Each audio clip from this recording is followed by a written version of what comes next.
കഥ കേൾക്കാൻ ഇഷ്ടമില്ലാത്തവരായി ആരും തന്നെ ഉണ്ടാവില്ല. നമ്മളിന്ന് പറയാൻ പോകുന്ന കഥയുടെ പേര് വിസിറ്റേഴ്സ് ഫ്രം മാർസ്. അതായത് അങ്ങ് ദൂരെ ഏലിയൻസ് ഉണ്ട് എന്ന് വിശ്വസിക്കുന്ന നമ്മളുടെ ഇടയിലേക്ക് നമ്മളറിയാതെ നോക്കിക്കാണുന്ന കുറേ ആൾക്കാരുണ്ട്. അവരിൽ ഒരു കുടുംബം ഭൂമിയിലേക്ക് വരാൻ തീരുമാനിക്കുന്നു. എന്തിനു വേണ്ടിയാണ് അവർ ഭൂമിയിലേക്ക് വരാൻ തീരുമാനിക്കുന്നത്?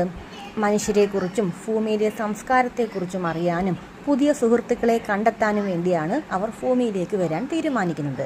അതിനുവേണ്ടി അവരുടെ മാർസിലെ എല്ലാ കൂട്ടുകാരോടും അവരുടെ വീടിനോടും എല്ലാത്തിനോടും അവർ യാത്ര പറഞ്ഞ് ഒരു അച്ഛനും അമ്മയും 2 മക്കളും ഭൂമിയിലേക്ക് വരുന്നതാണ്.